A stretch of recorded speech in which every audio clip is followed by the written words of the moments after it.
same spot, same thing. And it's a chance for you to just test the market, try new things. I would encourage you to just have a go, put something in. That is great from that point of view. The other thing is that at the Christmas rate, that's not over in December, I usually set a chairman's challenge. And I'm just giving prior notice of what that's going to be. So you've got time to think about it, make a couple, make some mistakes, do what you want. What I like to do is make a middle place. A lot of your wives who say, it should encompass middle storage, cotton storage, a thimble, and the top. So it's something relatively simple. You can make that small bit of wood. I know Steve. I said, oh, I think we'll get this garage clear out. So this is one, I think, have a go. A few spares, and I think three. Three wood, three cement, and that's all. Just take care of that.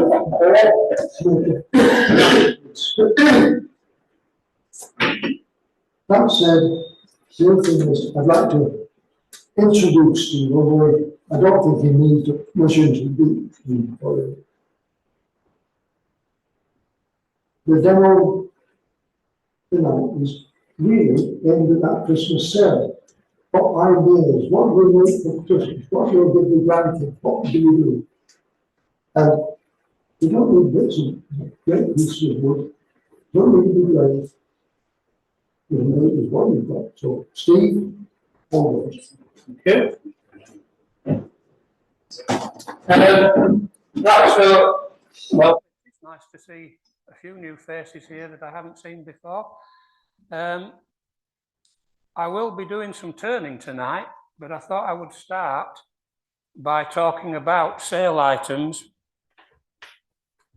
And I brought along some examples of things that I know do sell and things that haven't sold over quite a few weeks. So, for example, key rings. I've probably sold about 200 of those since I started. Hence, there is only one left, and I've got to make some more. But you can imagine how little a piece of wood you need to make that. It's a little bit of oak offcut, and you're always getting oak offcuts. Even if you cut a square into a round, there'll be a corner that would make an acorn, and that'll sell for £5. The keyring kit costs about 20p. The thing that takes the most time is pyrographing the top. And there's other types of key ring we've got here. We've got a little whiskey barrel. There's no whiskey in it. But key rings, oh yeah, there's these. This is just a yew log sliced, and my grandchildren, I buy them lots of laser cut letters. They stick them on.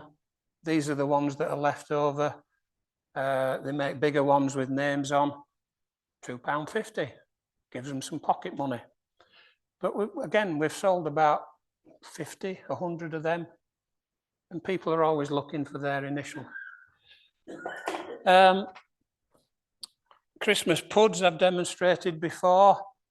I sell as many as I can make every Christmas, which is usually about 20. Very small, very simple, really, but they sell. Snowmen. Dan and myself have made hundreds of these things. These are made out of little yew logs, like the ones I brought along tonight. If anybody wants some, I've got about 6 more bags of them. What's that say? £7 on this one, £6 on that one. hundreds of them we sold, usually more than we can manage. Little mice, this one we sell at £8. This is the last one. I had about 20 last year, so they've gradually sold. Always quite popular. I'm always in competition with Jeff, who has bigger mice and they don't cost as much, so they buy his.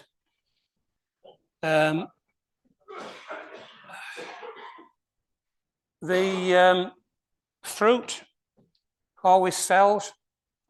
Again, I probably sell about 20 pieces of fruit a year. To be honest, the more faults there are in it, if there's any burr or any bark inclusion, that's the one people tend to go for. Hence, the two that are left are quite smooth. £10 a piece. 3-inch square, 3 by 4 inch. Again, usually offcut. I don't go out of my way to buy wood to make fruit. Another thing for my grandchildren to do, I turn the bit of wood and they colour it in. Entirely their design. £5. Sold quite a few of those recently. Clocks. Don't sell hundreds of clocks, but every clock I've sold every clock I've made has sold. And the ones that seem to be liked are the ones with a bit of burr on the top. The more burr, the more likely it is to sell. £50 for that one. That always boosts the club sales if we have a couple of clocks and a couple of John's lampstands. Now, a couple of things. Oh, one that Dan made, little ghost. Again, I think he made, what did he make, a dozen, Dan? Yeah. There's 2 left. So they're good sellers. Things that don't sell. I've had this on for sale. Well, actually, since Phil gave me the piece of wood about 8 years ago. And he gave me 2 pieces, I think. And one of them sold almost straight away. Both very, very similar. I put this out every time. It doesn't sell. I don't know why. You're welcome to buy it. Couple of other things that don't sell.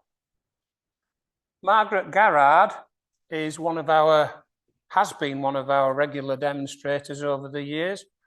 One of the top demonstrators in the country. She's retired now. And she made this crackle glaze pot. She even signed it underneath. 2017. It's been on sale ever since then at £20. Nobody's ever bought it. That's one of the top wood turners in the country. And one of the other top wood turners in the country is Richard Fearnley. You'll have seen him in the magazine if you buy it magazine. And he made us a little pot with a pewter inlay. And he actually did the pewter. He brought a camping gas stove here and he showed us how to do it. And it's been on sale at £10 for about 7 or 8 years. It's never £10. Top wood turner in the country. So I think I'm going to, at the next sale, I'm going to make a big stand and I'm going to put made by top class professional. And I'm going to put the price up.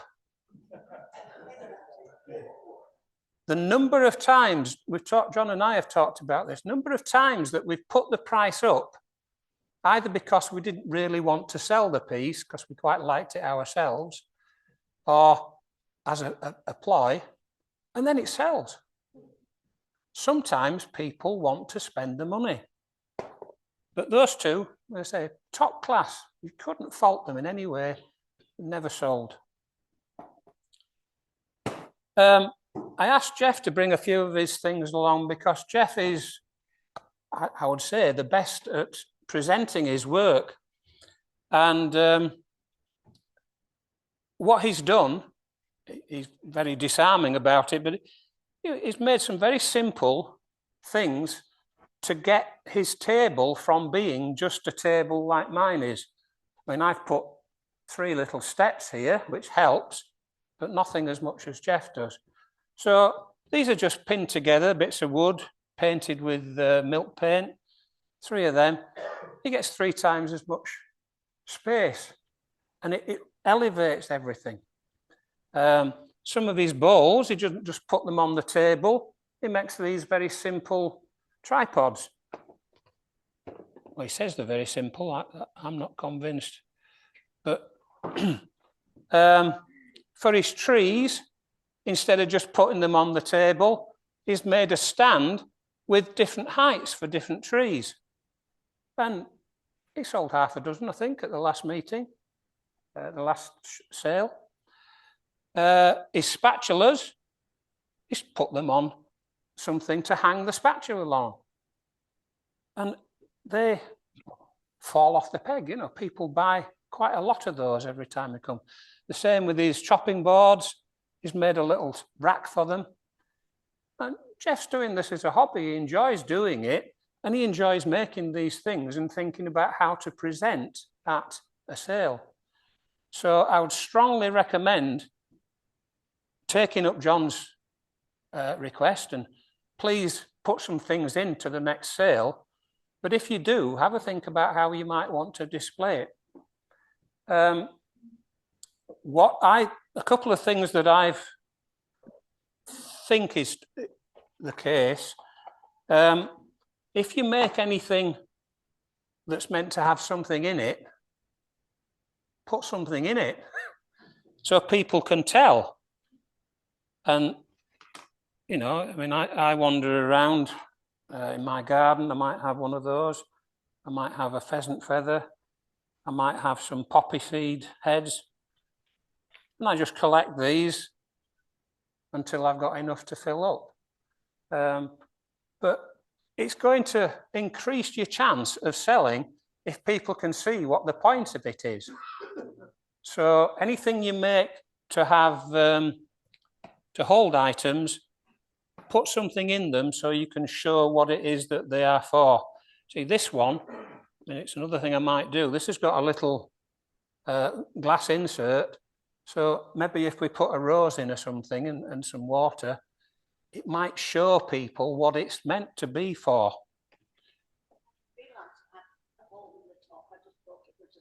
No, it's a little vase. Let's see if she's called it anything. She's actually handwritten it. Something about for you at the Ryedale Woodturners, Margaret Garrard, 4/7/2019. That took her 2 hours to make, standing in front of us. You know, £20 and nobody's bought it. If you put poppy heads in, you get lots of poppy seeds all over the place. Just found a load on the table here. But, you know, anything, I have considered small bowls, put a few sweets in maybe, and say, you're welcome to the sweets as well as the bowl. Yeah, but do think about it when you are putting stuff out for display at one of our sales. I mentioned Richard Fearnley, often edits this magazine. I went to see a man on Wednesday and he gave us, I think, probably about 8 years worth of these magazines. And you look at the prices, they're £5 to £6 these days. I know a lot of you subscribe anyway, but please, they're free. He gave them willingly. He's read them. Just take them away. You can bring them back later if you want, but take as many as you can because I haven't got any space left in my garage. And there's a book here. Now, this one's not free, but I'm treating it as a loan copy. Ray Key was one of the innovators in wood turning over many years and died a few years ago. It's a superb book, well worth having a look through. If you want to borrow it, just borrow it and then bring it back when you've had a look for somebody else to have a look. I know 1 or 2 have borrowed it already. Okay. So that's the sale pitch, and I say thanks to Jeff for bringing along some of his display ideas. What I'm going to do tonight is turn hopefully 3 pieces which you might consider either putting on sale or giving to other people as Christmas presents. 2 of them are tried and tested, and I've sold quite a few. One of them's new, and I've no idea how they'll go down at the sales. The other thing is I bought a Versalock chuck for the club, actually, and I've put it up for sale 2 or 3 times. It's £120 for the jaws and the 3 different sets of jaws inside here. Nobody bought it, so I've bought it, and I've been trying it out with these things. So I'll be showing you what a Versalock chuck does tonight, as well as turning. So I'm going to start with a sausage dog. Here we are. And I didn't make this to sell. I made it because my granddaughter is obsessed with sausage dogs. And she's actually saving up money to buy her own sausage dog. But her mum and dad have said she can't have it until she's 16. By which time I think they might be hoping she's lost her. I don't think she will. I think she'll still want one. So here we are. It's a little sausage dog. And I'll tell you how much I charge for it at the end of the thing, and you see if you think it's fair. This is an example of what not to turn if you're trying to make lots of money, because the amount of time this takes is far in excess of what you can reasonably charge.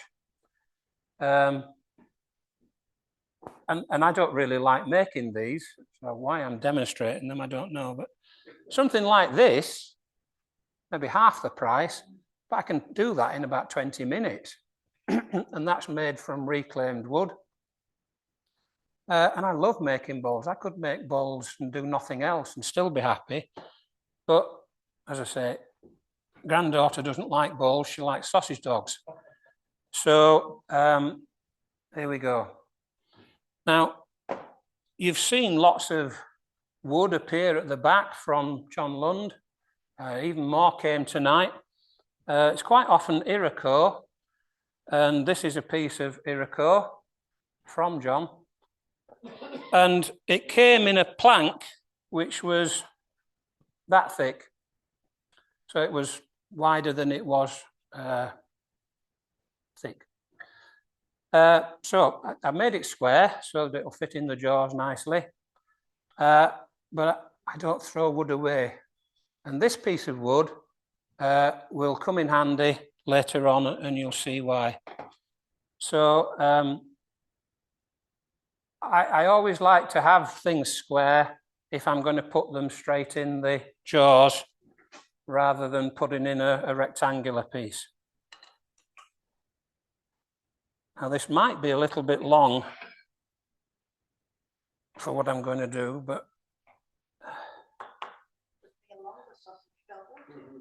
oh, it's not that. It's the distance from the chuck that I'm worried about, because at some point I'm going to take this away, and then I'm putting a lot of pressure on. It might not be, no, but we'll see how we go. Now, I could put the cross on and get the point and the center and everything, but that's about right.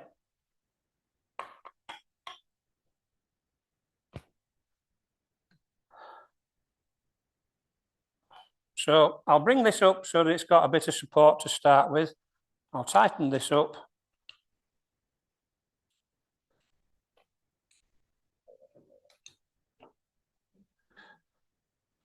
Now, Dan warned me about the heat in this place. So I think this is probably on. No, it isn't. So I'm going to have to, this could be interesting.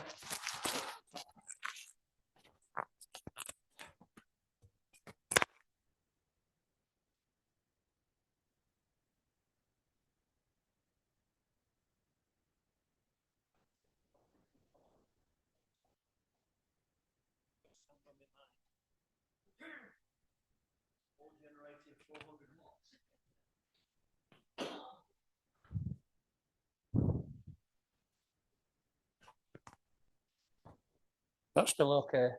Yep. Right. So I think this is about 40 mil wide. It doesn't really matter because sausage dogs come in all shapes and come in all sizes. They tend to be sausage shaped, don't they? Oh yeah, you get all sorts of colours, certainly. So we'll turn this to round. I have a big roughing gouge. It turned up at one of the garage clearances I went to, and I tried it out, and I just found it very nice. But it's a lot bigger than you actually need or would normally find. But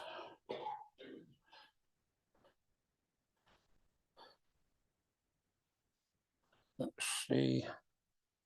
Yep, there we go. So we'll just turn this to round.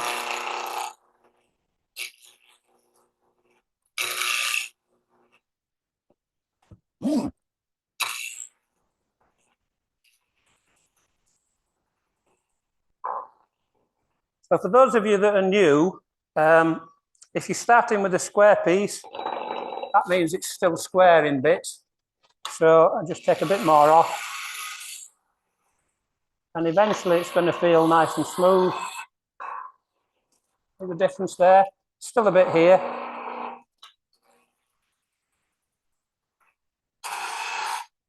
But that's round.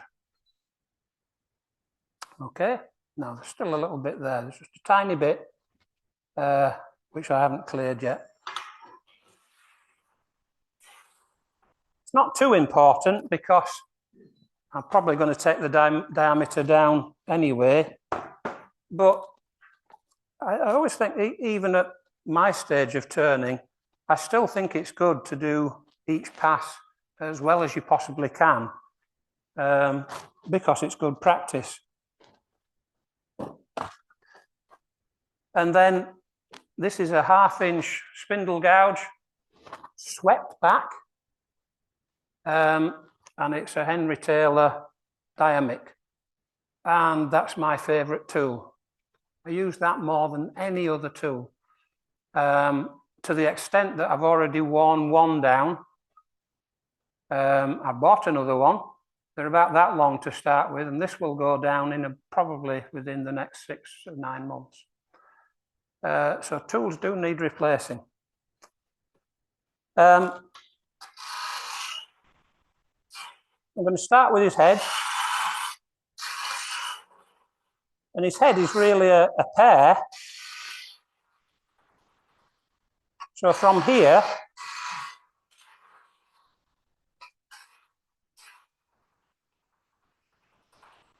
this should be a hemisphere.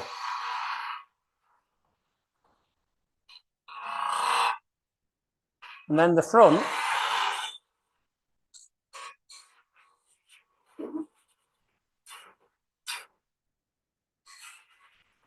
sort of dips down, and it's beginning to look like a sausage dog head. I mean, I know you'll tell me, Andy, they don't look at all like this, but if I asked anybody what that was, they'd say it was a sausage dog. So that's all that matters. It's just got to be representative of a sausage dog. I think David turned his nose up at it, wouldn't he? Have I got the right one, Dave? Yeah.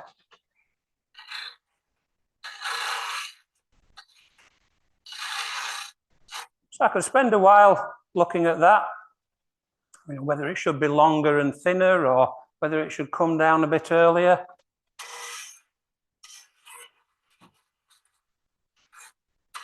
It's certainly too pointed at the end, and this is where the test comes,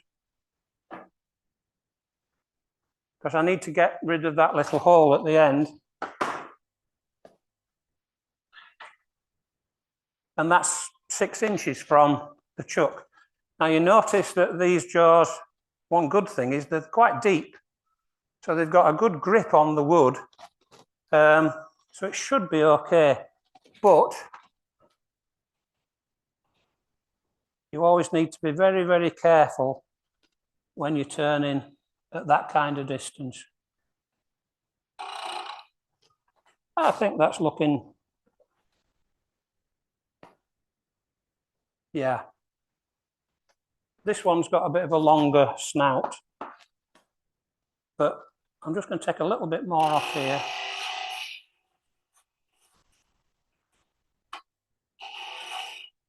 And then he's got a longer snout.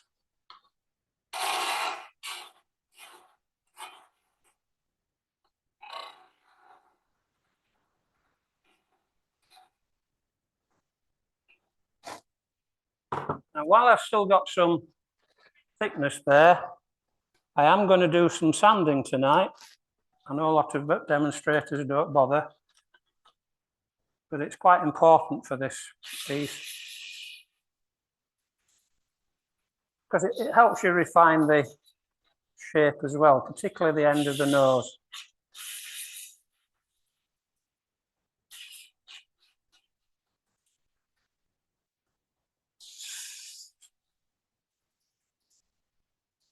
Maybe not spend quite as long as I would do normally. So that's 120. This is 180.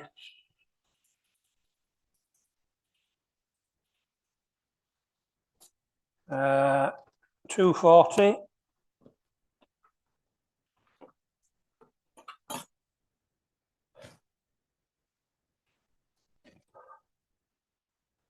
I think that's 240. It says 220 on it. I've written 220 on it. But...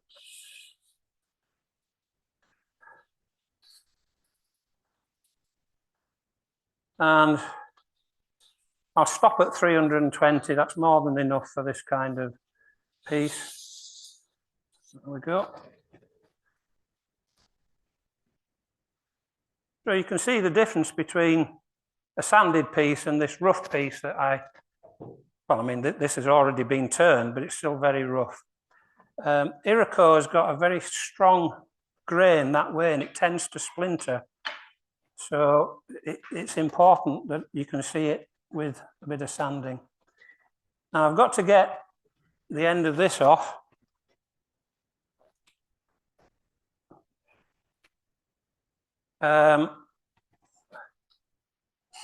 Using a parting tool. That sound is because it's 6 inches from here.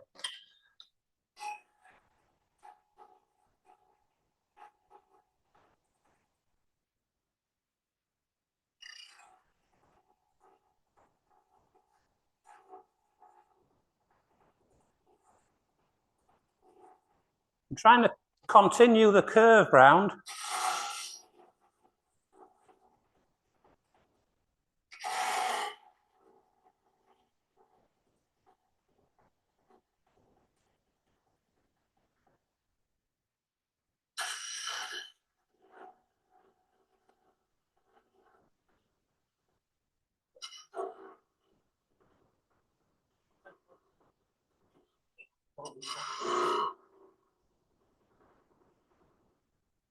And you can never get as good a finish with a parting tool as you can with a spindle gouge. So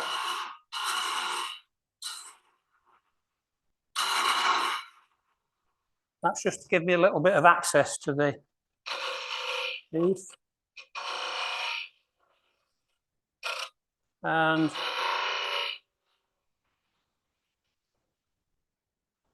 that's fairly round. And again, I would sand this while I still can.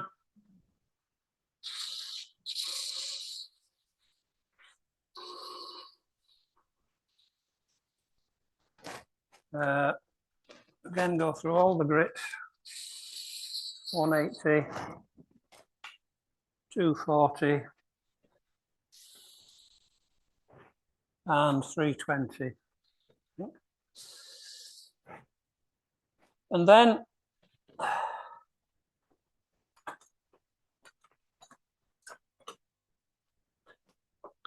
I could part it off with a parting tool. That's what it's for. If I go in there, what often tends to happen is it will splinter into the head. And then you've got to either sand it out or fill it in. If you've got one of these, which is a marking knife, you can just go in here, a bit of pressure, and you still get a little dimple, but it's pointing outwards rather than a hole inwards. So I use that a lot. It's not what it's made for. It's made for marking out if you're a joiner or a carpenter. So I'll just take that. Oh, that's annoying.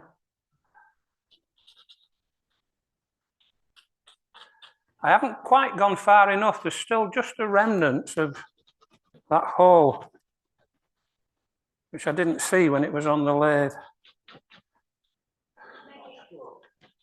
Oh, what, sorry? A pug. Okay, so there's the head. And it's from the same wood, so it'll match up nicely. So now I'm going to do a sausage. And as Jenny said, it could be a long sausage. I have thought about doing one sort of ridiculously long. Call it a hot dog. You're on form tonight, Jenny, aren't you? That's why you sit on the front row.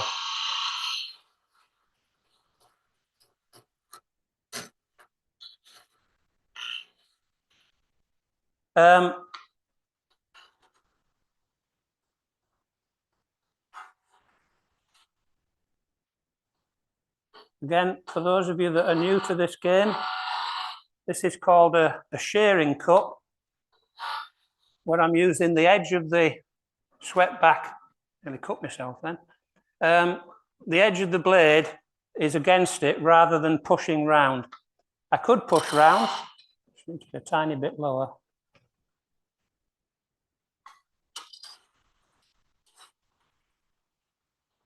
And I will get a better cut that way, but sometimes for shaping, the shearing cut is very good. Okay, so that's one end. Now, I don't like straight lines in wood turning, so wherever possible, I will have a curve. So this sausage is going to go in a bit.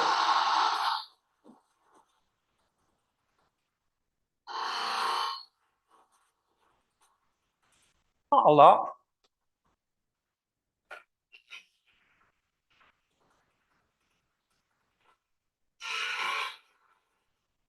So I didn't go all the way across because one of the rules of turning is you should always cut downhill. So I'm getting to the bottom of the cove there, and then I'm going to go in from this side and match them up.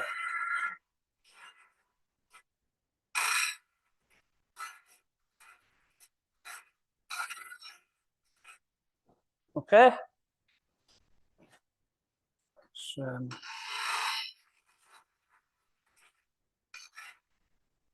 And then out the other side.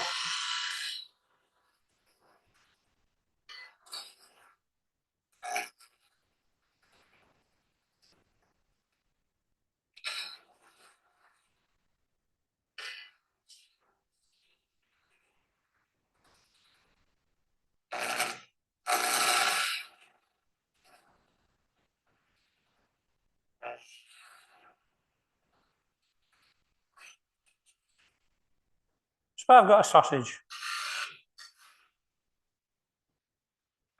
And again, the sandpaper is actually a good part of the process because it allows you to get the shape nice and smooth.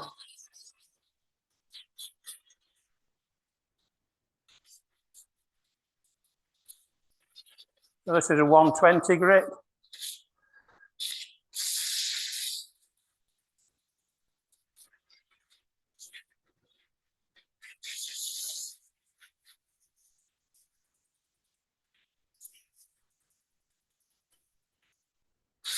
So when you're sanding, you should be moving back and forwards a lot rather than up and down. Don't stay in one place when you're using your sandpaper. And this is just the Rhino grip, which I use all the time, which we sell in the shop. I don't really use any other type. I did buy some stuff from Chestnut if anybody wants to have a go with something different. And I thought it was a good deal because it was cheaper than the Rhino. And then I found out it wasn't 6 inches wide. It was only 4.5 or something. Anyway, that's just very quickly do the other bits. 180. Yeah. I won't spend as long as I might do normally. So there might be the odd. Come back to the other one there.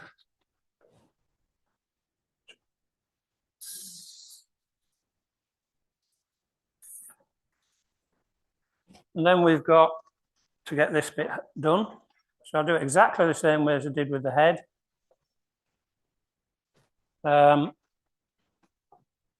Parting tool. I'm going to follow the curve round now.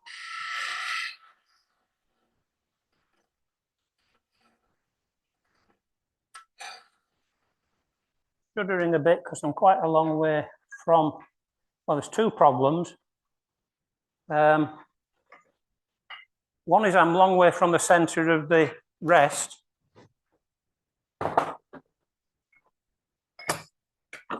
And the other is that I was quite a long way out from it. So if we go for a smaller rest, should be able to get much closer. In terms of safety, you should probably turn the lathe off when you're doing that, but you do what you're comfortable with. I've been doing it a long time. Well, it feels like a long time.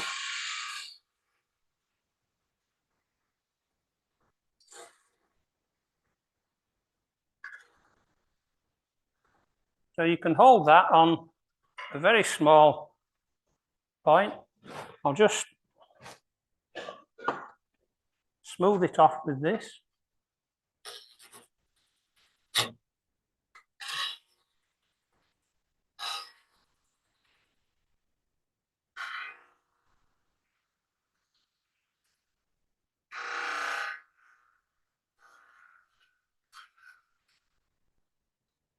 It's more pointed than I would like. So I just need to get rid of the point.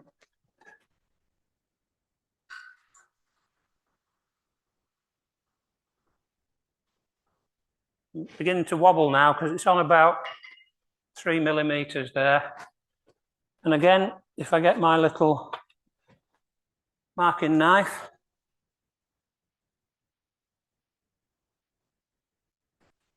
that's off.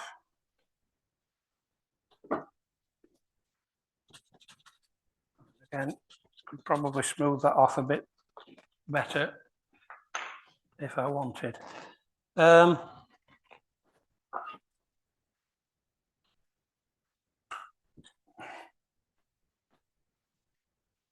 Don't think I could make anything out of that. Don't like to throw bits of wood away. So we've got the head and the body. So your next decision is whereabouts on the head. Oh, that end is slightly bigger than that end. So is he a very muscular sausage dog or has he got a big backside? I think I'll go for the big backside.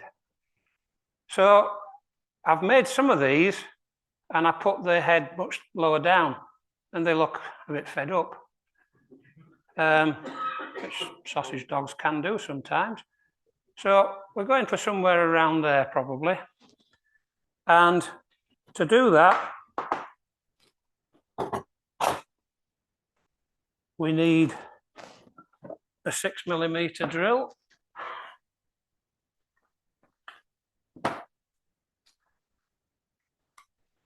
Now, if you haven't got brad point drill bits, little point on the end, I strongly recommend you get them, particularly for things like this, because then they don't move around quite as much.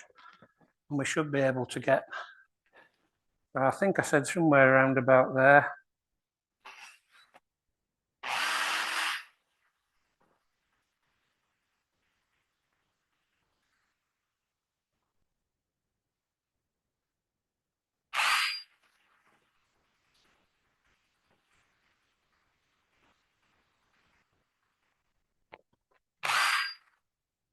There we go.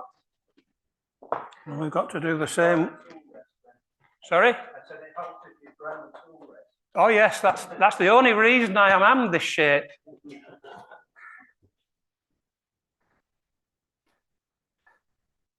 So I just need to look again about where.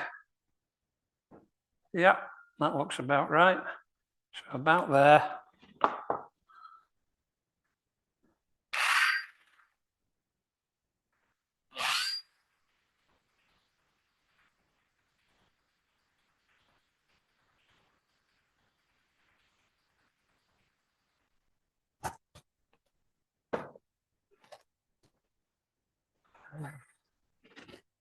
Now, you could turn a dowel, but you can buy thousands of them for not much money. And the grooves, so they help with the glue. Now, this will be too long, so I could do the hole a bit deeper. Yeah. And I wouldn't mind doing that a bit deeper, but I wouldn't want to go through his head at the other end. I will.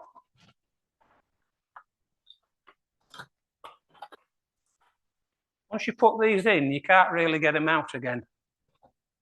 So a pair of these, I don't know what they call them. What, sorry? Pipe grips. Pipe grips. I knew there was something to do with plumbing. I'll just go a little bit deeper with that.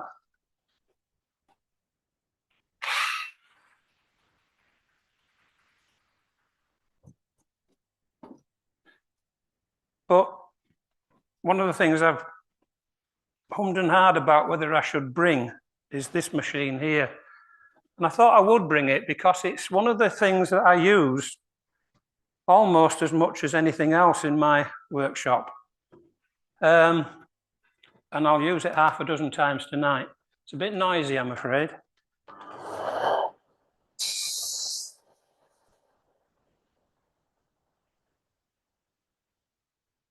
It's a lot easier than cutting. And if I haven't gone far enough, I can go back. That should be enough. Yeah. I've gone wrong. There we go. Okay. Now, if I wanted to be really precise, or you can just see a tiny little bit of his neck there. So what I would probably do is just take these off and just ever so lightly touch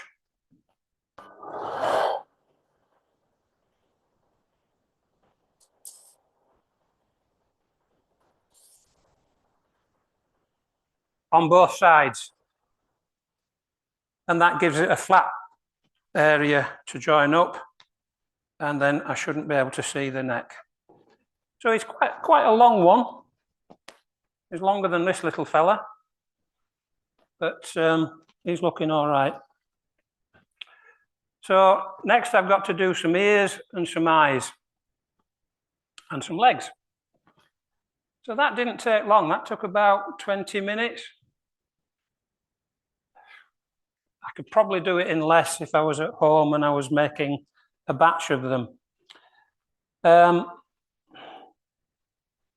So we'll do the ears next. Now the ears are a matching pair. And they're flat on the inside. And one of the ways you can do that, well, there's two ways. You can turn a sort of teardrop shape and then put it on that machine and turn it flat. But you have to do it twice. The other way is to get two pieces of wood. And you remember earlier on when I cut the rectangular piece of timber, there was a bit left over. Well, you can use that bit left over and make it into a square. All I did was cut one of these in half and then cut them to this length. And then I want that to be square again. So to get it to be square, I put this against here and just got rid of the bit that I didn't want. Or you could use a bandsaw. Now, when you've got to this stage, you need to remember to sand two surfaces of this. And it's best if you do that when it's still a large piece.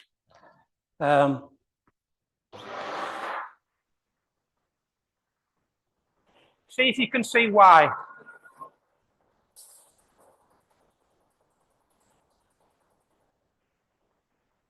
Yeah, that's nearly smooth.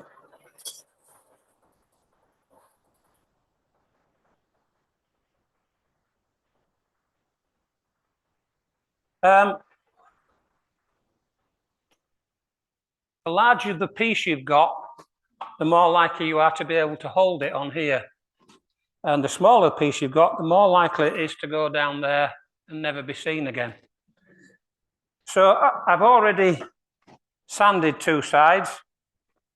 So they're completely flat. You can't see any daylight between them. And then you can do one or two things. You can do a thing called a paper joint. So you get a piece of brown paper or even a piece of newspaper, put some PVA glue on there, put a piece of paper on, then some more glue, and then sandwich them together and clamp them, but you have to wait for the glue to dry. Or you can get some of this tape. This is double-sided tape.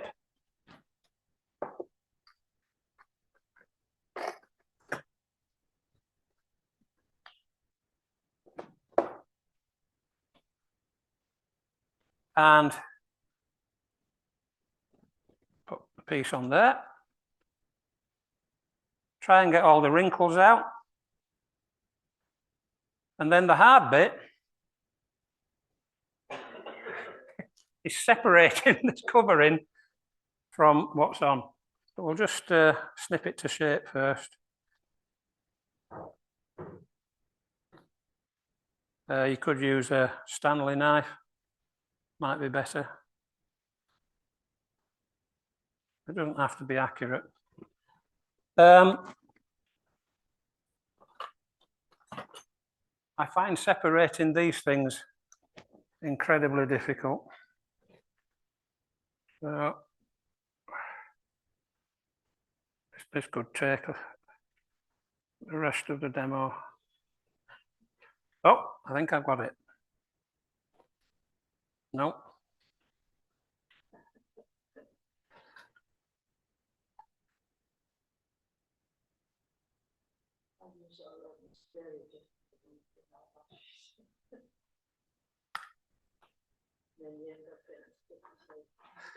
I think we might be there now.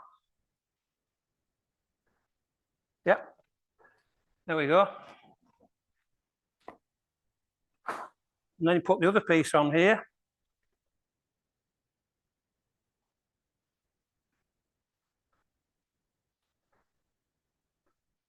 So that they're square. If I was at home, I'd just put it in the vise for a minute or two. No, for 10 seconds. And then it helps if the ends are square. So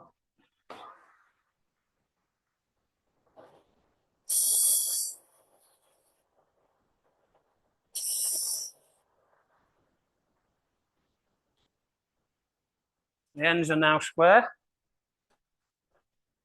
And then I can't hold this in there because it's too big.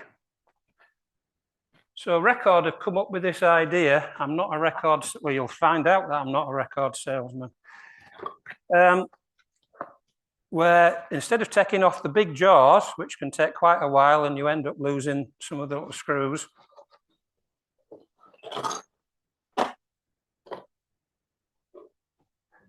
they've made some little jaws which slot in. There's a screw in there already, and they slot in, and you can fasten them up. Now I timed this at home. I think it took me 2.5 minutes. Isn't bad. It's quicker than changing these, yeah. It's not as quick as taking this off and putting another jaw set on. They are numbered, but I can't be bothered. Yeah, all the jaws are numbered 1, 2, 3, 4, and 1, 2, 3, 4 on here. And you get 3 sets of jaws. You don't have to buy them all. Each set is about £30.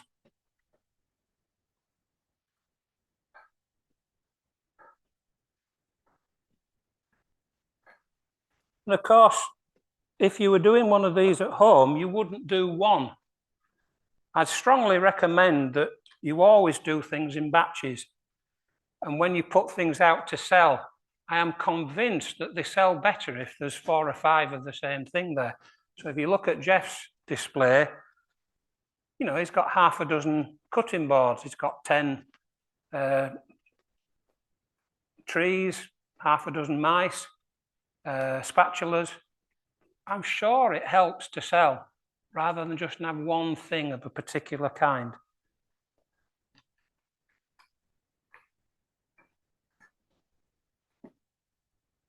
Have I put all 4 on? Yeah, that's why I couldn't find another one. In the Wisdom, Record have put like a star. It's probably got a special name, but it's not an ordinary Allen key. A what? A torque, yeah. Yeah. So this should now be big enough, small enough to take this piece of wood.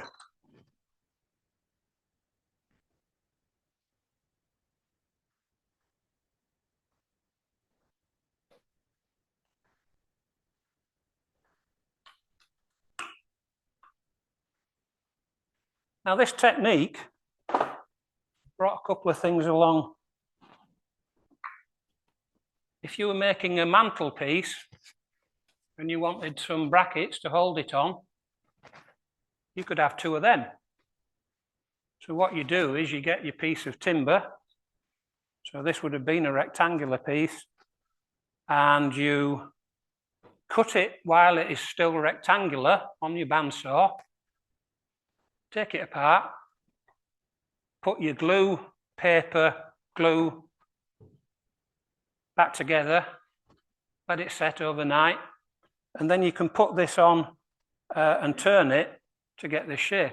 And then you get 2 pieces for the price of 1, and they will be a perfect match. Yeah? I never actually got round to finishing this project, but the idea was to have like a little wall bracket like that. Now that one, I could have done that with a ball, but to be honest, it's quite easy to turn a whole bowl, then turn it over, cut it, and then sand it off on one of them. So I'm not going to faff about with the glue. Another thing that I did, I don't remember where I've put it. No, here's it. Dan and myself make a lot of trophies for schools. So here's one that's going to be presented later this year. I'll move back, Keith. This is a music trophy for A level. And the loot, well, you've guessed it, haven't you? The loot was made like that. So it was turned with the glue joint, then it was taken off, and I mean, it was actually turned with a circle around here as well, and then I just cut that off on the bandsaw and just tidied it up. But there's all kinds of uses for glue joints, and I think Dan's made about 30 of those in the last couple of months. 34. He knows to the yeah.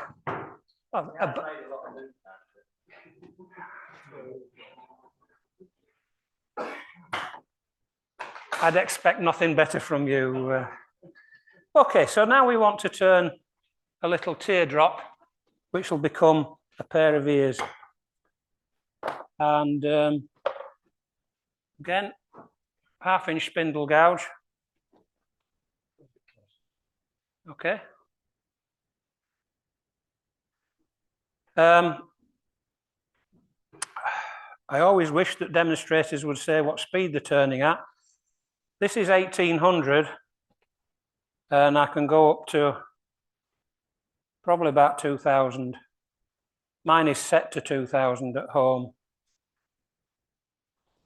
because it's only small, so you don't need to be worried. So we're going to make a teardrop shape.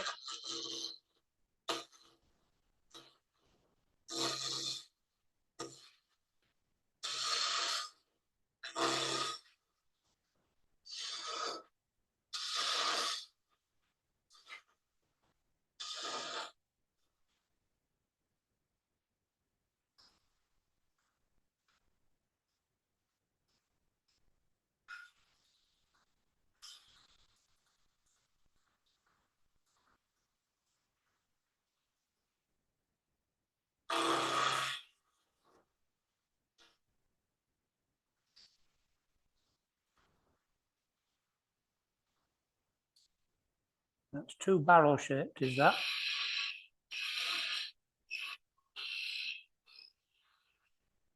Get a different sound there because I've cut quite a long way into this, so it's a little bit more of a wobble on it. So I need to get this shape right now.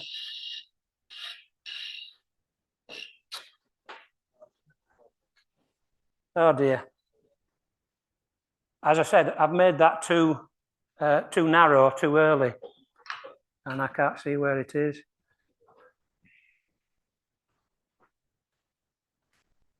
Okay.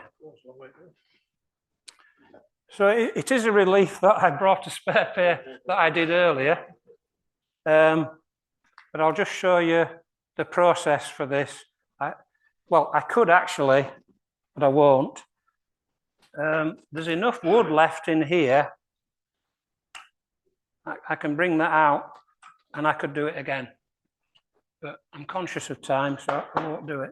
So what you have to do then, and this is the downside of using tape, is you've got to find where the split is. There it is. And just prise them open.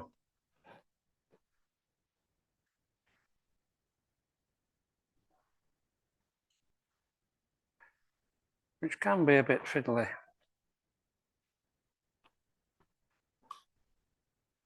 That is going.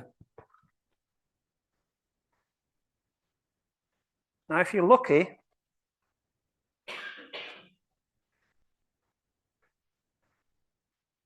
one side is clean. There's no glue left on that. The other side is very, very sticky, and you've got to peel away all the glue residue. And you've got to make sure this is clean before you attach it to the body. To the head, not to the body. Okay? And this can take a bit of time. Now, if you do a PVA and paper glue, then once you've taken it apart, you can just stick it on one of them, and it'll just take the PVA off because it's dried. But this is, it's gooey, sticky. Methylated spirits, now there's a thought.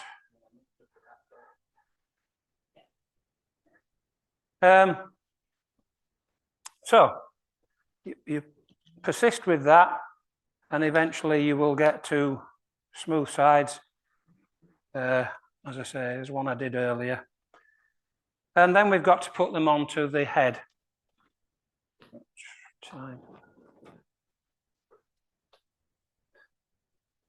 So it's no good trying to stick them to a round head because they won't stick. There's not enough of a surface there. So you've got to create 2 little flat bits, and it helps to know where his body's going to be. So we need a little flat bit there.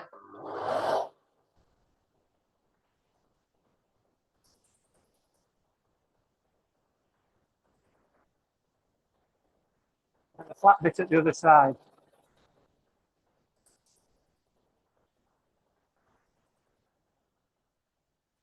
About 1 centimetre.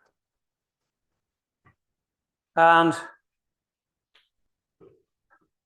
then you can put a bit of, well, I'll do it. I don't often use super glue for most things, but for this one, it's quite useful because it's very hard to clamp this because it's going to be a rounded surface that you'll be clamping, and really you need 2 at a time. I'm going to put a bit of accelerator on, and then a bit of glue. Oh. Could have been nasty.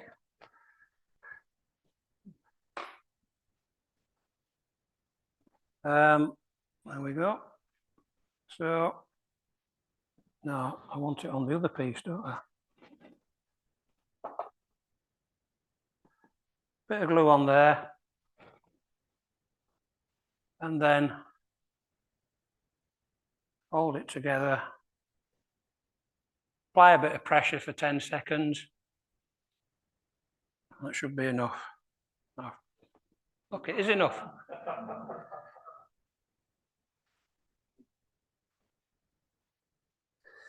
That's because I put some on here and I should have put it on the ear rather than the... I think that's the other piece that goes with this. Yeah. So a little bit of super glue. I have got some debonder at home, which I would recommend to have in your cabinet for events like that. Got a bit of skin missing on there now. And he's got a bit of skin extra.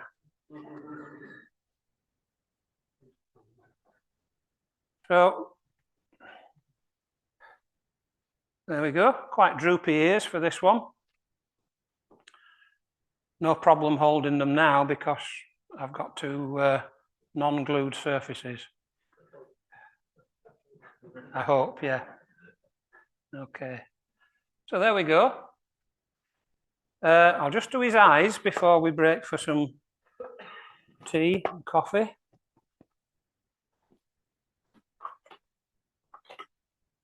Oh, by the way, Megan's not here tonight and neither's Keith. I believe Keith is watching on Zoom. I'm afraid Keith's had a bit of a fall and he's damaged the bottom of his spine. So I hope we all wish him well and hope to see him back as soon as possible. Now, I always start with a pencil for things like eyes. because you'd be surprised how your eye will notice if these are slightly out of line. And to be honest, I think almost everyone I've made is slightly out of line. Well, that's it, you know, like dogs look at you for, give me a biscuit. So it could be that, couldn't it?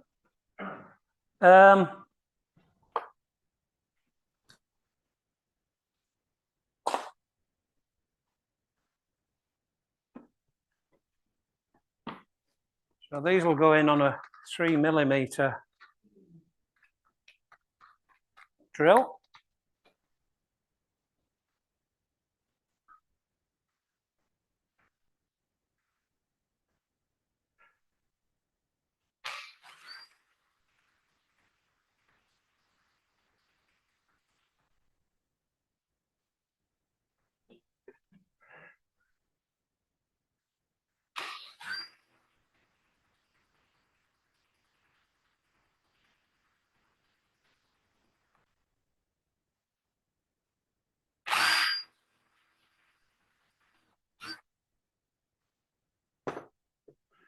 Okay.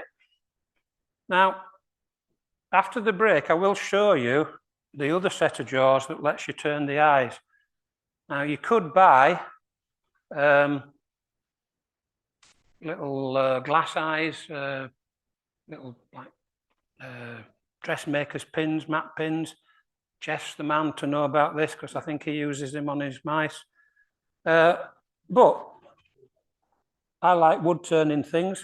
So, and rather than trying to make two eyes that match perfectly, what I do is I make about a dozen at a time and then look on here and think which two look alike. So that one and that one look about the same. I find it virtually impossible to turn two eyes and them be exactly the same. And then he fits in there. And that one fits in there. And we're well on the way to having a sausage dog. If you'd like to give him a name. So after the break, I'll do an eye for you. And then I'll do a leg for you. And then we'll have a look at a robin, hopefully. And the reason I'm doing a robin is because it's more or less the same techniques, but you end up with a different shape. And then if we've got time, which I have a feeling we won't, I'll show you a reindeer, which again, you know, two eyes, the dog's foot becomes a nose, and you stick him some antlers on. And if you want him to stand up, you put him on a ball. Yeah? So we'll have a go at those after the break as much as I can. Thank you for those people that had a go at the bottle stopper. I will judge them and make some decisions. I have 3 bottles of wine of different sizes for first, second, and third. And it's probably not the best wine in the cupboard because my wife wouldn't let me bring that. They probably came from other raffles and things in the past. But anyway, it's all a bit of fun. And thank you for having a go at it. So I'll have a break. Start again at 10 to 9.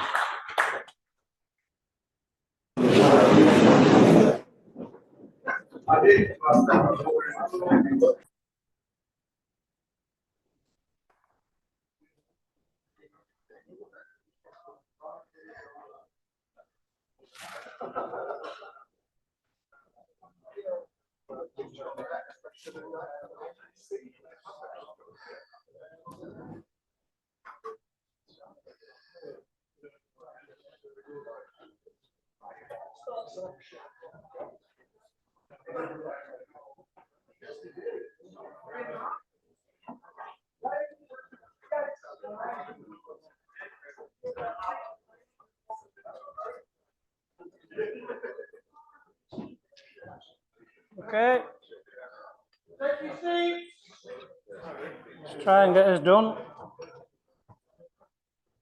So the next thing I want to make is some feet, and these jaws should still be okay to hold that piece. So we'll just try.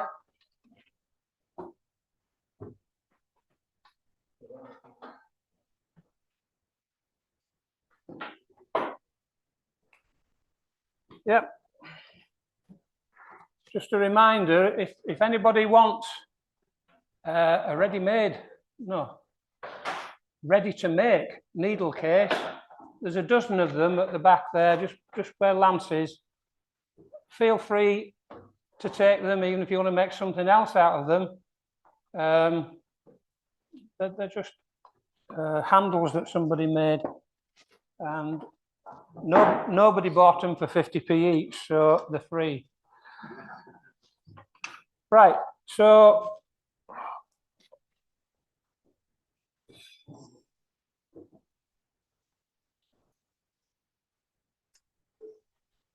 as we get into slightly more detail, I can't see as well, so just put the light on.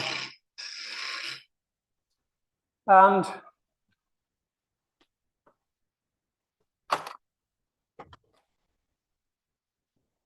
for these,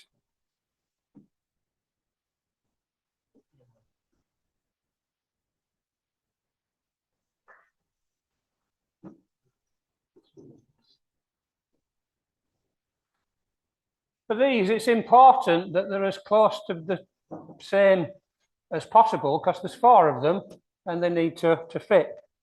So you've seen me do this before, those of you that have been here before. This is a 10mm spanner, and it's very good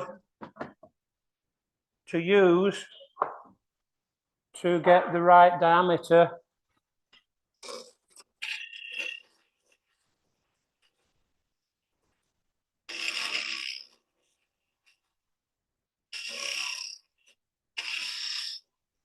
Okay.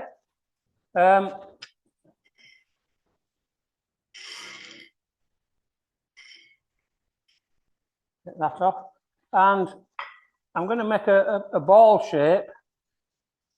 I decided sort of sticks wouldn't look right. So a bit more. So that is 10mm wide and it's 10mm long that way.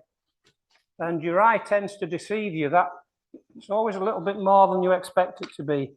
And the middle of that is there. So we need to take off that bit, and the same here.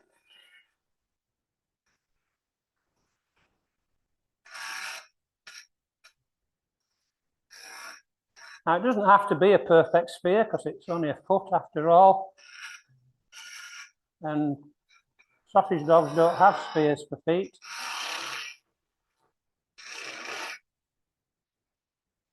But I'd still like it to look as much like a sphere as possible.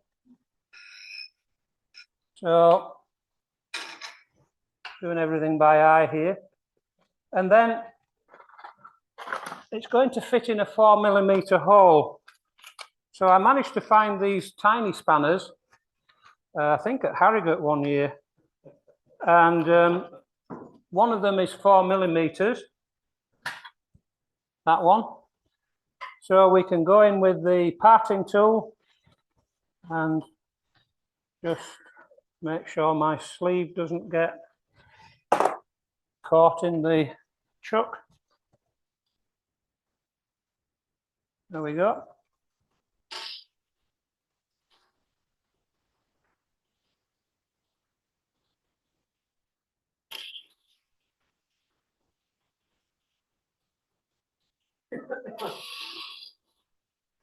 Okay. So that's a foot. Part it off the same way I did with the other things. Oh, I would have sanded it first, but I'm running out of time. So there we go. And then what you'll find if you do use this method, is you get a little burr round the end there, and that means it won't fit in a 4mm hole. So you have to just take that burr off. Okay. And again,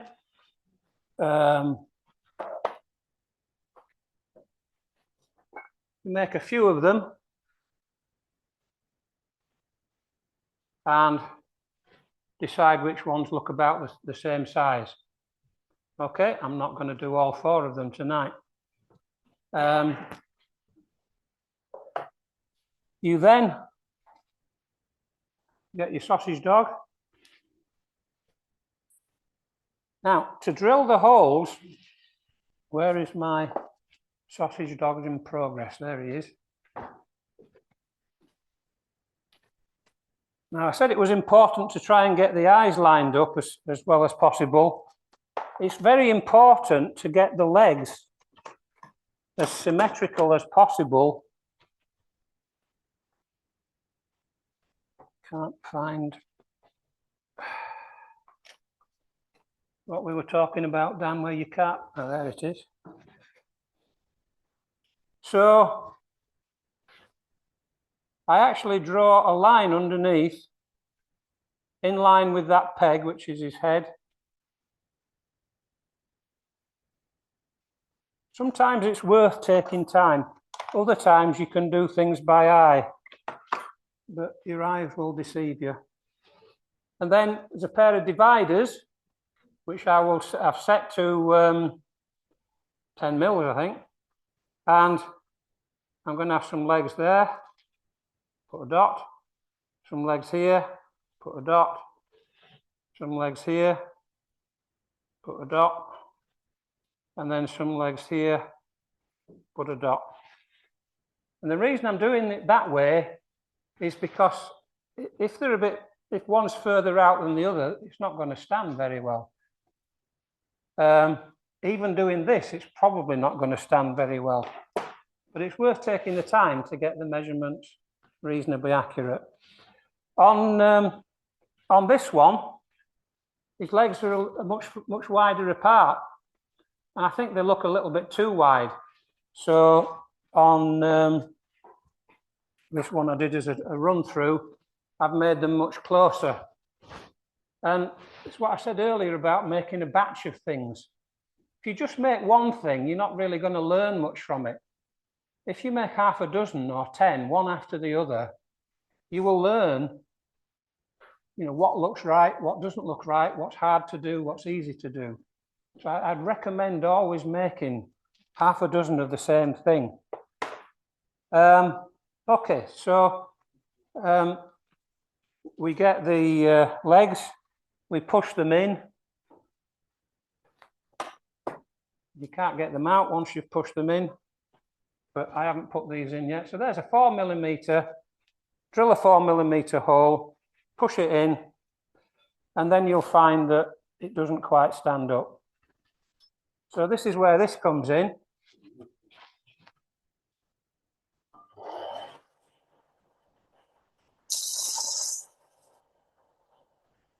You keep doing that until it does stand up. And you'll find, unless you're incredibly accurate, that it takes a little bit more off this one than it does off that one. But he's standing on them, so people don't see that, do they? Okay. So that's his feet. Now, I have seen these at other clubs. Huddersfield, I saw one at. And they turn the tail as well. I quite like the tail to be slightly curved. There we go. And the way to do that is to use a piece of leather. And if you look at the mouse over there, we use the same sort of leather. You can buy leather in big reels like this and get different colours. You can get 4mm, you can get 3mm. So, have I? Oh, yeah. Thanks. So you decide on the length of his tail. It was quite nice to have his tail at a slight angle, I think. And you might need to tidy that up with a Stanley knife, and then you drill a hole somewhere in his backside. There we go. And again, one of them I did, I think this one over here, or is it this one? I didn't line it up enough with the dowel. It's this one. So this one's wagging his tail, look. I drilled it over here without lining it up with the head. So it's a little bit off. Maybe that's why he hasn't sold. And then you find the one you were working on, and you have to sort of screw this in. Okay. And with his ears on, that's a finished dog. Terry asked me about what we finish them with. I use fairly liquid, yeah. Cellulose sanding sealer, which I use for almost everything I do, apart from stuff I'm going to oil. And I would leave the eyes in, because it's an easy way of getting the eyes nice and glossy as well. And do that all the way. Cellulose sanding sealer. Let's just do a bit of his body, because I wanted to show you something else. I would take the feet off. Oh, no, actually, I would put the sanding sealer on the feet and then take them out. Just because it's easier to hold and you don't get as much sanding sealer over. Now, Terry at Chestnut Products tells you not to thin your sanding sealer, which is interesting because they do sell thinner, but they always say put it on direct.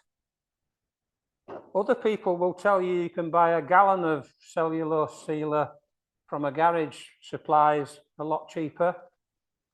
I would say you can, but it will not be as good a quality. And again, I don't work for Chestnut, but I found Chestnut as good as any, and certainly better than some that I used to buy. So, sanding sealer like this dries very quickly. I don't know whether I brought a tissue with me. You should really rub this stuff in. Don't leave it to dry, because it can dry a bit patchy. So I need to get these legs out. There we go.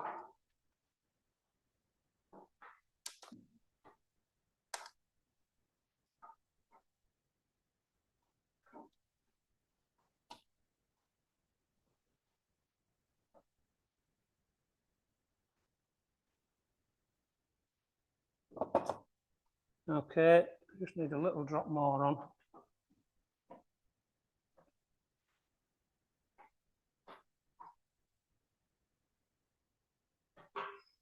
So as I say, put the sealer on.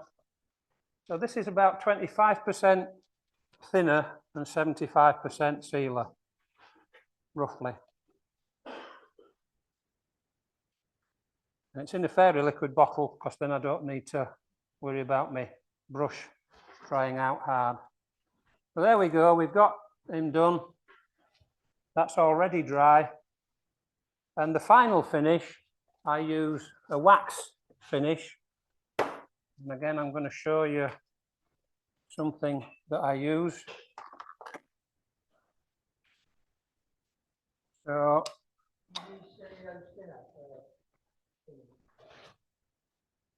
sorry? Cellulose sanding sealer thinner. I don't know what it's called. Cellulose thinner, I think it's called. There's some in that shop there. It just comes in tins. Some people recommend 50-50. As I say, Chestnut don't recommend thinner at all. Well, they'll sell more sealer, but not as much thinner. So swings and roundabouts. It is about the same price actually. Right. So all the stuff on there, apart from that little oak bowl, is buffed to a finish. And to do that, you use a buffing wheel.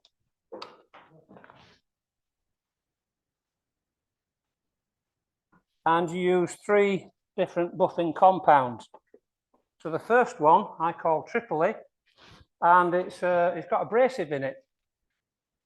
So we don't need it as, that is okay. There we go. Oh, we do need it as fast actually. Yeah. So you just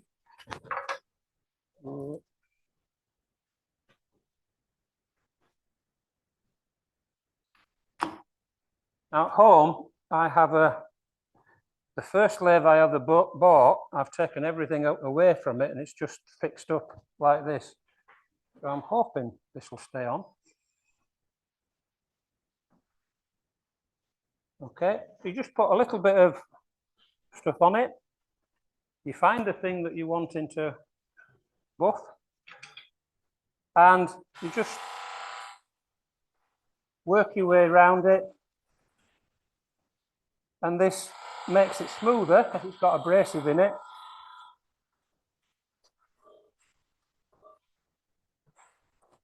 And it puts some wax on it. Okay. Now, I want the eyes polishing, so it's a good idea to leave them on, whereas the legs would have created a space that I didn't want. And the ears, certainly I wouldn't want the ears on at this stage. I would polish the ears separately. You know, I would seal them, and then you do tend to get nice shiny nails from this. You also tend to get stuff flying off, which is why you always buff from down here so that it flies down to your legs. And if you're worried, you put a cloth here, because otherwise you can get a big dint in your piece of wood. So you do that, and then you use a medium abrasive wax, which is this one. I call white diamond. These just come off.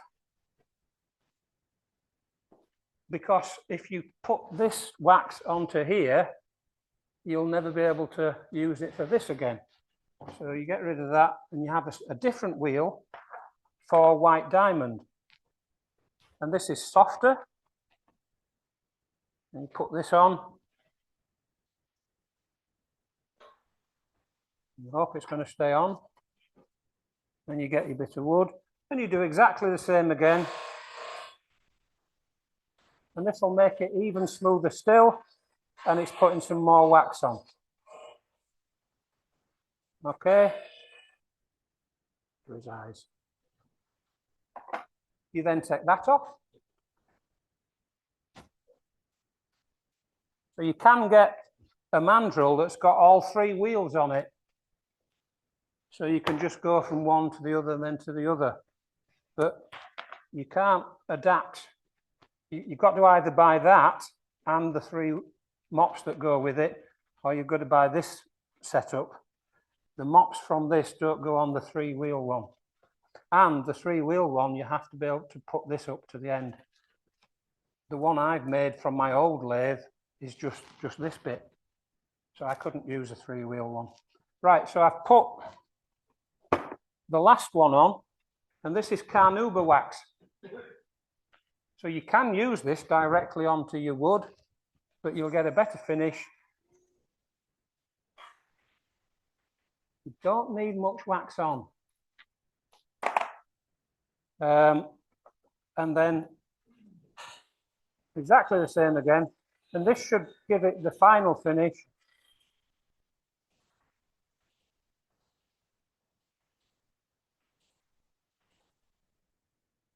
And as I say, virtually everything you see on there, apart from this little bowl, is done with that process.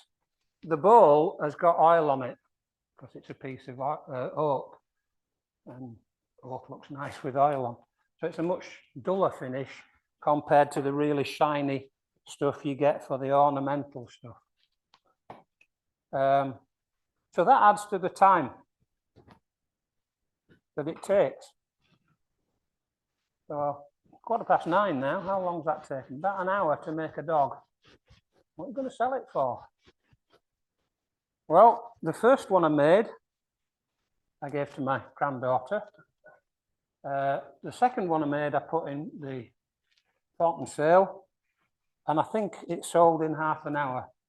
I think I charged £12 or something for it. I thought, oh, I'll make some more. By the time I'd making half a dozen more, I was getting a bit fed up of it.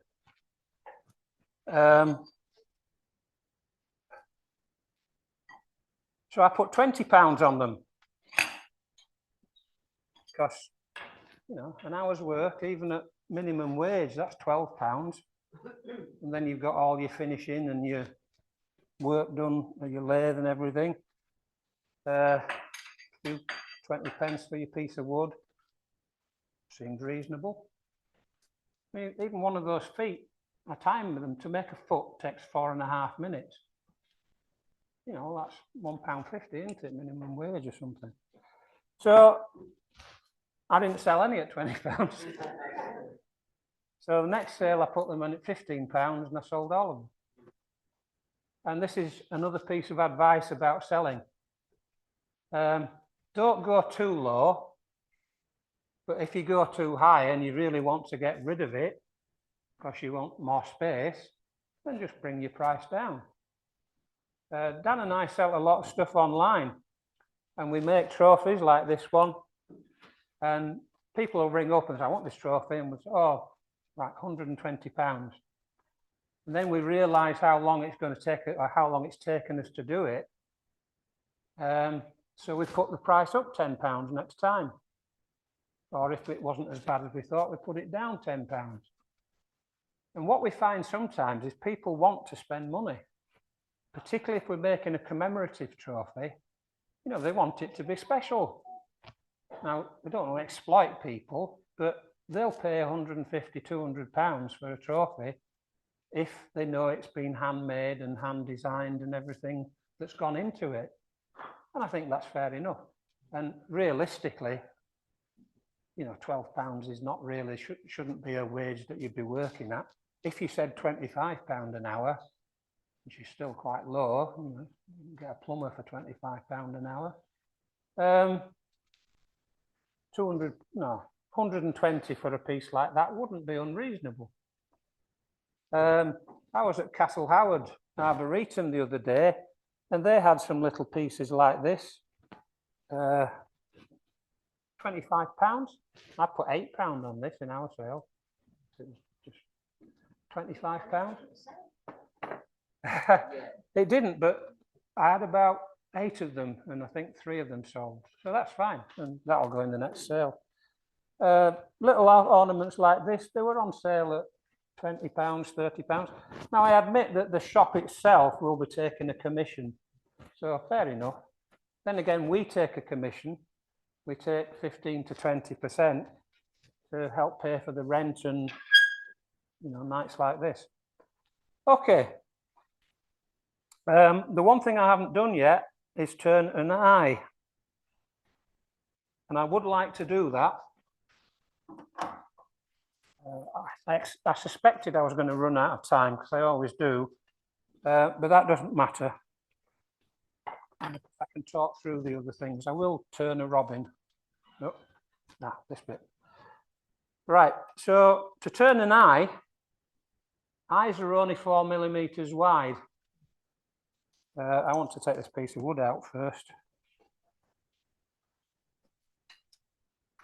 And I turn them out of either ebony or African blackwood. And that's expensive. So I never throw an off-cut of African blackwood away. I think Martin gave me some once. So that's one out. You're timing me. I reckon this took 2.5 minutes when I timed it. I don't think it's as clever as they thought it was. 2. One good thing is that the screw stays in the jaw, so you don't have to find it in all your pile of sawdust when it drops out.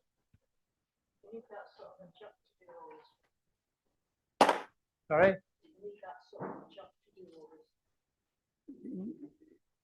Somebody asked me what would it fit on a Nova chuck. This is actually a Nova chuck from there downwards.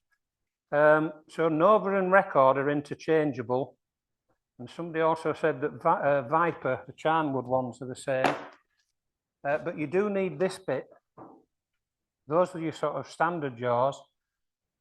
So you get your chuck to start with. So our club chuck is that one, right? Those are the jaws that you would normally get, but you would buy these instead. And then you buy these extra bits like this. And I said these are about £30 each.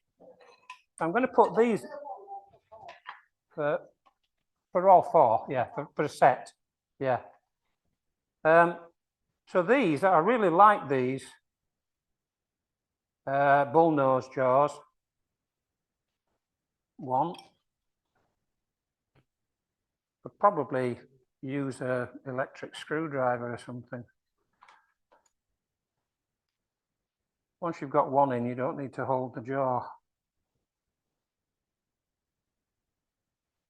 2.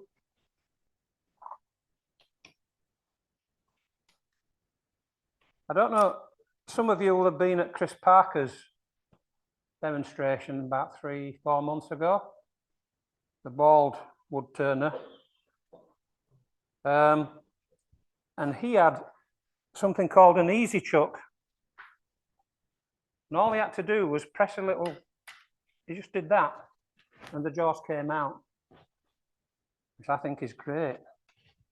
So I looked them up, they're about £450. So a professional wood turner, I think it's probably worth it, the time it saves him. But for me, no. Okay, so never throw anything away. You know, so if I start with a piece of blackwood, this kind of size,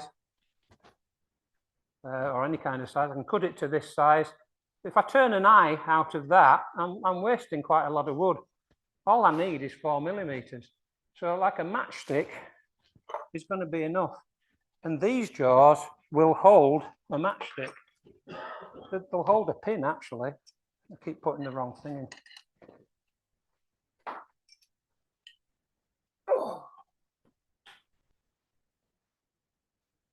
So if the other 2 sets of jaws, I'm not that bothered about, but these I think are really, really good. And you can buy these, or a set like this, to fit into, I think it's an SC2 chuck. It is. Somebody's got some. Yeah. Do you like them? Yeah. Yeah. I don't use it. No. Well, it depends on, you need to be doing fiddly small bits like this, don't you, really?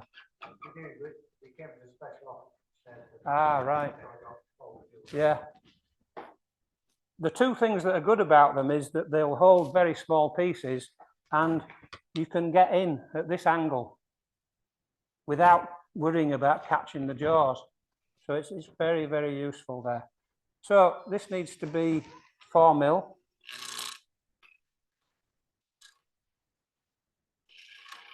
So again, I get my little spanners out.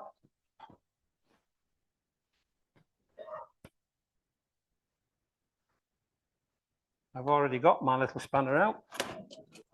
There it is. And I need a parting chisel. And, oh, it's already at 4mm. So I don't need to go any further. But the stem needs to be 3mm. So we'll go for 3mm.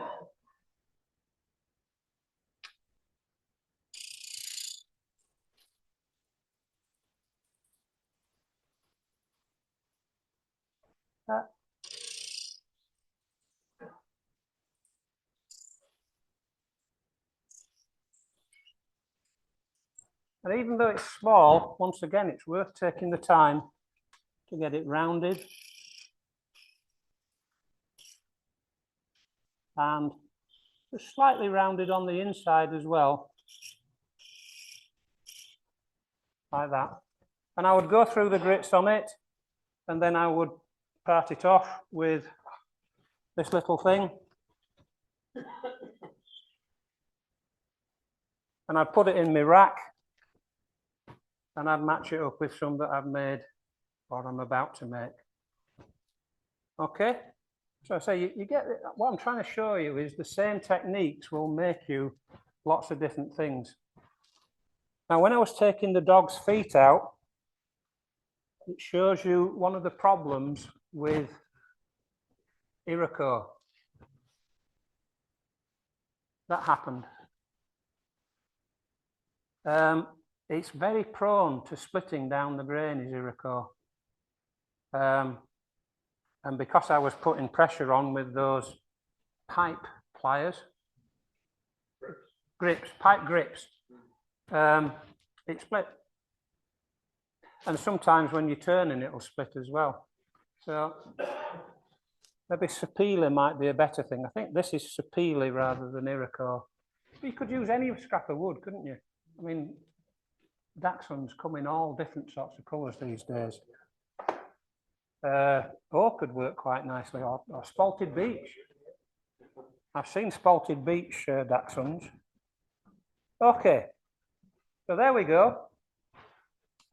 Those are all the bits that you need to make a sausage dog. Now, there were some kits in the shop. I don't know if you saw them. If you want to have a go at one, and there's a couple in the raffle, or you just get a piece of wood like that. And this is probably the hardest bit to find.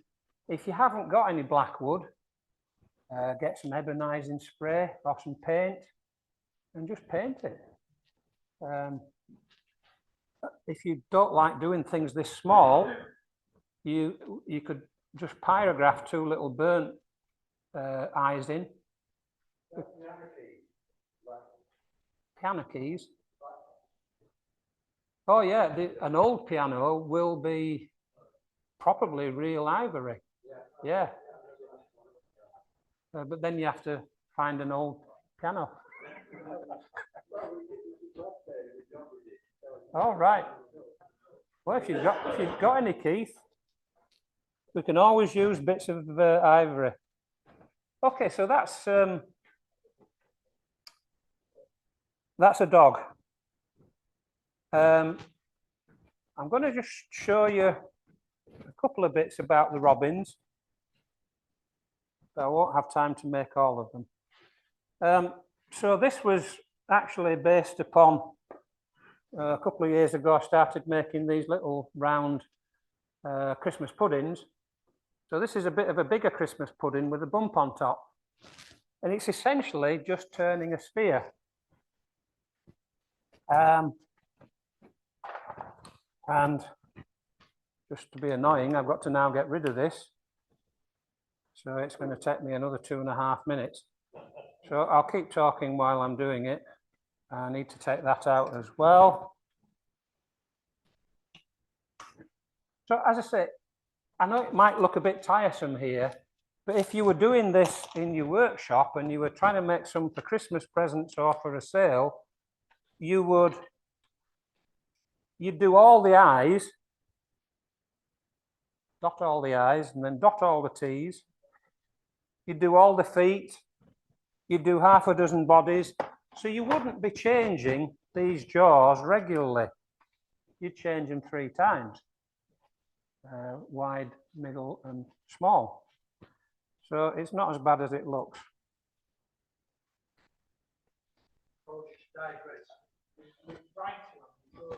Yeah. I print it on an ordinary inkjet printer, back to front, wet the wood, rub it, and that gets me the thing, and then you just have to burn it. It's actually Dan that burnt the writing on there rather than me. He takes longer than I do, and that's why it's darker than a lot of mine are. So that's that. Now, when I'm using a normal chuck, and I want to turn something between centres, like this piece of wood, I would put it in between a stem centre and this point. With these, the stem centre goes in too deep, so it's not going to work. So what you do get with one of these sets is you get one of them, and that will go in, and you can leave it slightly protruding. Not ideal, but it's good enough to get us started.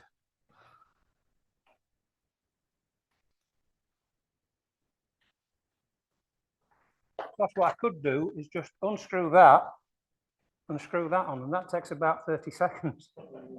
As long as you're prepared to buy lots of different chucks, and a chuck will cost you £160 or more. So this wood is called Obiche, and again Martin was kind enough to give me a lot of what I believe are called short ends. So you get your plank of wood and they chop the end off, the grain's that way, so it's no use to them. So I cut it into 3 strips and a smaller strip, and I get a piece like this. Find the centre, that's about right. Find the centre, that's about right. Now a biche is very light, not very dense. It's sort of one step up from balsa wood, to be honest. I don't know what they use it for in construction. I don't know if anybody's come across it. But of course, if you're making a robin to hang on a tree, there was one, there's one, you want it to be light. So it's a very good type of wood to use for a little bauble or the reindeers. So the lighter the wood, the better. Of course, it has its disadvantages, but it does turn quite well. So I'll just turn the body.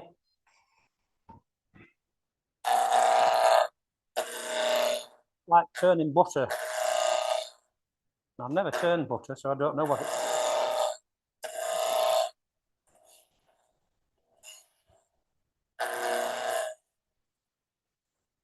Yeah, very, very soft.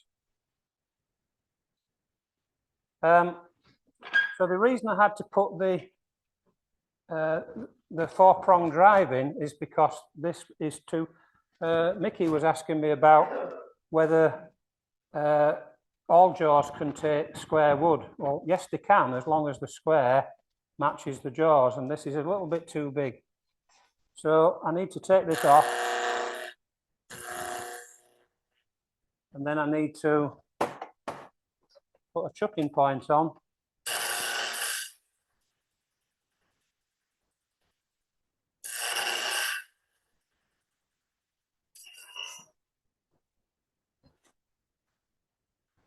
And then I can,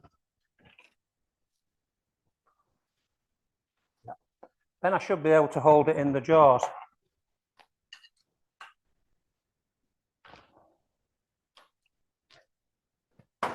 You can see I didn't bother measuring the chucking point, so it's a little bit wider than it needed to be, but I was looking at the inside of the jaws as I was sizing that, so I knew it was going to be about right. There we go.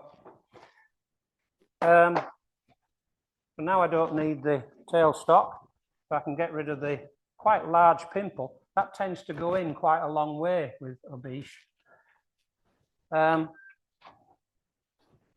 And I can size it. Now the diameter doesn't matter, but I like to know what diameter it is. So it's that diameter. And that means, I'll just get rid of this end bit first.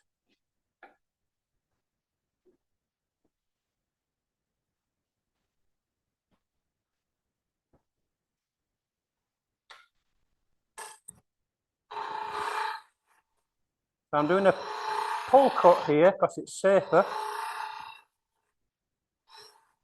just to get rid of that divot. Although, to be honest, if I was making a hanging robin, I could cope with a little hole at the end because I'm going to put a hook in it. And the reason I did the calipers, thank you, was because I want to know how long this is. So it's there. So that would be a sphere. And then I want a bit more for his head. So I'm going to go to there.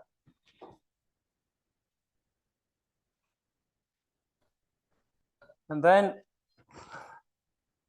I want to go somewhere in the middle of that. Well, I want to go half of this.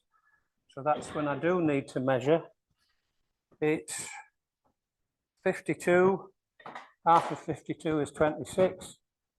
So I put a mark at 26. So that's the dividing point, and that's when where I start doing the sphere from. Okay.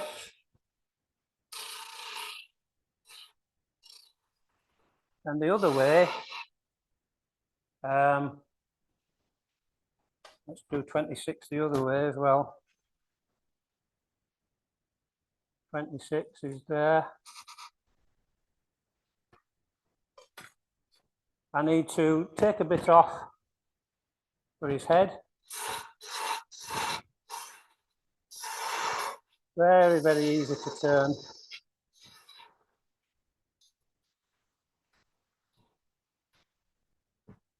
And then this comes around to be a sphere.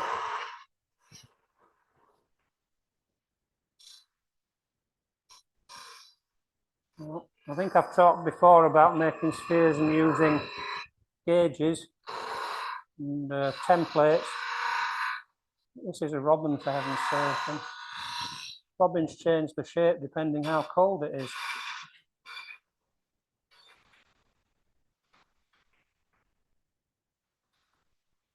So now you need a bump on his head to make his head. There we go. And again, making a batch of them,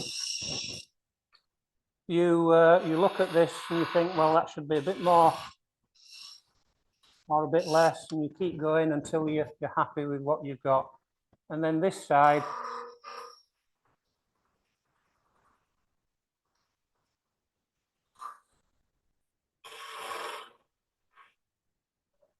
we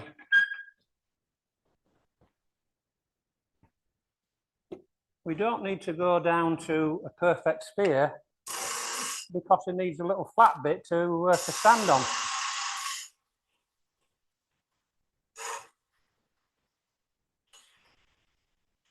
So that's probably enough for him to stand on. So then I can take this sphere round.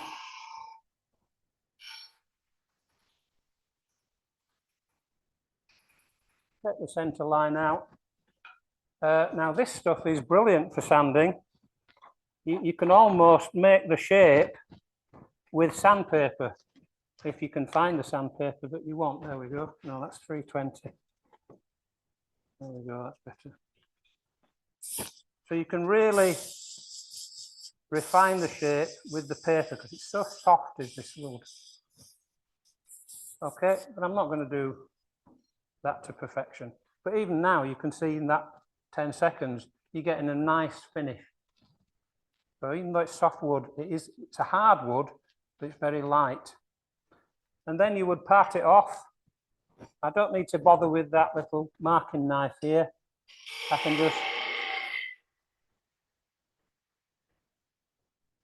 go in, go over here.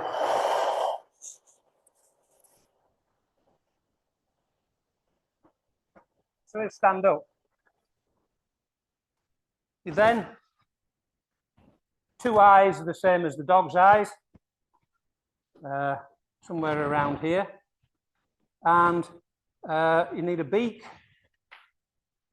which is the same process as the eyes. I haven't got a beak spare. Have I got a robin? Here's a robin. So it's just the same principle as an eye or a pair of ears. And probably, I think they look better if they're not that long. I don't think robins' beaks are very long. And then the same process again for his tail. I've glued that in. With the tail, I turn like a cone, and then I go over here and I just put the edge on here. Turn it round until I've got what will pass for a tail. Drill a hole at the back there. Make sure it lines up with the beak, and probably you want it pointing upwards. You might want it downwards. What you don't want is it to go so far down that he won't stand up. You know what I mean? Yeah.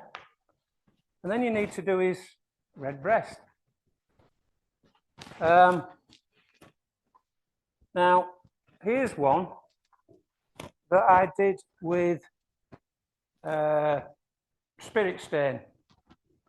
Now, I think that's too red, because robin redbreasts are more orange than red. But the stain, I suppose I should have really thinned it or something, but I think it's too deep. So here's another one. Oh, by the way, this is, when you cut this, you get 3 pieces and a small piece. Well, you're not going to throw that away, are you? So you cut a smaller piece and you make a smaller robin. You can sell it for just the same price as the big robin. It takes exactly the same amount of time. Right, so how do I do this? So what I did there, what I would suggest you do if you do anything like this, is you get some offcuts and trial it before you do it on a piece you've spent 20 minutes making.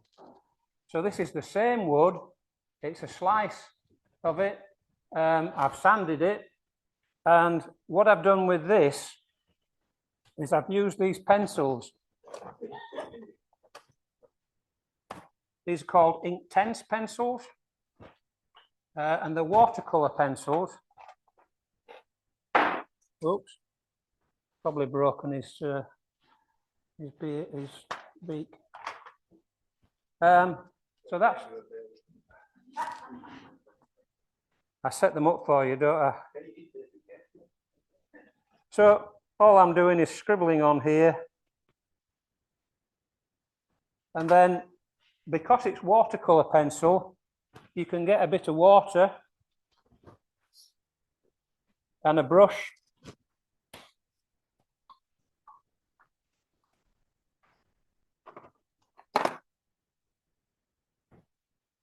and you can brush it.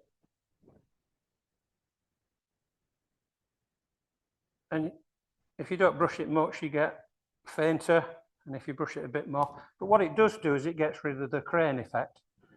And you can do that until you get the right sort of space there. You then need to leave it to thoroughly dry. And then I've put cellulose sealer on, just as before, even though it's a watercolor. If you try and put it on too early, it'll bleed into the cellulose. So it's best to let it dry really well. And once you've got the sealer on and you let that dry well, you can then use the buffing wheels again to get the shiny effect in the end. So I mean, I'd leave you to decide which of the robins are the best ones, but I quite like the little one, actually. I think that's too intense. There should be a third one somewhere. He fell. Oh, poor little thing. To be more anatomically correct, the red shouldn't go quite as far down. It should be a bit more up here. If you get a cold day in winter, a robin does puff up into a ball. So it's not an unreasonable shape. So I made one of these from a short end, and this was left. Can't leave that. It's not big enough to make another robin. What could I do? Well, I could make a smaller robin, or I could make a reindeer.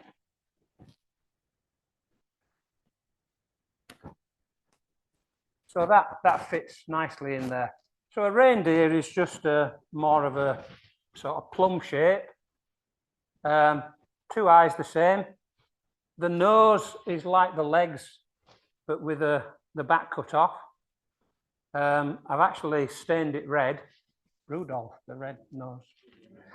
Yep. And then those letters I was showing that my grandchildren make for Christmas. You can also buy laser cut Christmas items like these. So I made them. What you have to do is you have to make sure that the top of the plum matches the curvature of those. And then you can hold them on with the super glue like I did earlier, 10 seconds. And they are fragile because they're thin, but they do hold. And then if you wanted one to stand up, you make a ball like this. No top on it. And you make a plum. And then you use this to get a flat on there, and then a flat on the plum, put a dowel in, like we did with the head, and glue them together. I don't know if I have glued these, I don't think I have. There we go. Yeah, so you can see the flats done on one of them things. I gave him a tail. He could do without a tail, really. But he's got one. So there you go. And he's got a flat bottom, so he'll stand up. So hopefully I'm showing you lots of different ways of using the same techniques. Now, if you want to sell your robin for £10 instead of £6, I think I charged £6 last year for these. Sold them out in the morning, I think. And a lady I know came in and said, oh, I've come back for some robins, they've all gone. Can you make me some more? So I made 4 more, took them round to her house and said, do you want to pick which one? I'll have them all. They're really good sellers, nice and simple. And there's lots of variations on robins. But if you put a dowel in the bottom, you can stand him on a bit of a log. And then in the same kit that you get from whoever it is online, you can get a Merry Christmas. The log, by the way, you put on top of here, make a flap, put on top of here, make a flap, cover it in cellulose sanding sealer, get Merry Christmas, find yourself a grandchild, get Merry Christmas coloured in. Using these pens, paint pens, and sell it for a tenner instead of a £5 or £6. Okay, 9:45, it's time to finish. Thank you very much for watching.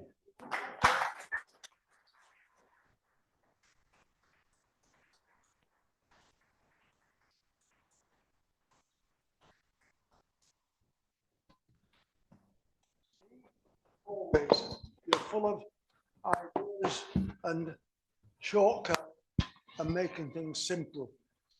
For those of you who are new to woodworking, it looks so easy. It's a lot of practice. And Steve, if you make a batch of something, you get into a little bit of muscle memory, and that's the way you learn well.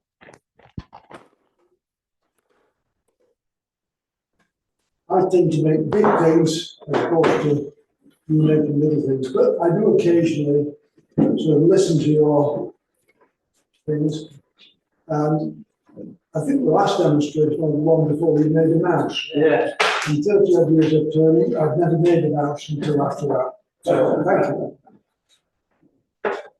Gentlemen, ladies, have a safe journey home. Thank you to everyone who helps lay out the hall, clear up afterwards, keep for the video, the ladies for the team, and everything. So thank you very much. Have a safe journey.